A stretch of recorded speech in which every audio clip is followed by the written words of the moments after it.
La nouvelle génération de classe E, 10e du nom, est sortie début 2016 en berline et quelques mois plus tard en break. Ce dernier atteint désormais 4,93 m de long, soit 3 cm de plus que la génération précédente et 1 cm de plus que la berline actuelle. Il partage la plupart de ses motorisations avec cette dernière et on retrouve côté diesel 3 blocs de 150 à 258 chevaux. Nous essayons ici la 220D, fort de 194 chevaux, obligatoirement associée à une boîte automatique à 9 rapports, mais uniquement proposée en propulsion pour l'instant, contrairement à la berline qui laisse le choix entre 2 et 4 roues motrices. A l'intérieur, on retrouve évidemment la planche de bord de la berline, impressionnante avec ses deux grands écrans façon classe S. Le volant recèle des boutons tactiles qui commandent ces deux écrans. La qualité de présentation est remarquable.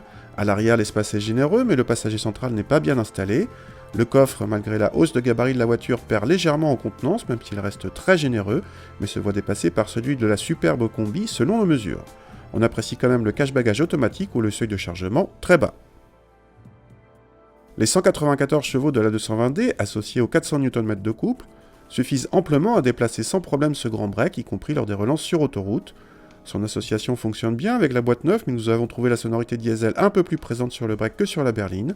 Côté châssis, notre voiture sans suspension pilotée s'est montrée un peu ferme à basse vitesse, à cause en partie des roues de 20 pouces optionnelles de notre modèle d'essai. De plus, le surpoids de 100 kg par rapport à la berline ne favorise pas le dynamisme, par ailleurs correct vu le gabarit.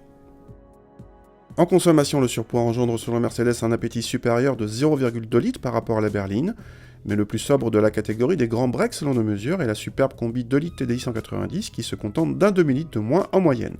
Quant au tarif, le break coûte 2800 € de plus que la berline, ce qui porte notre modèle d'essai à plus de 65 000 €.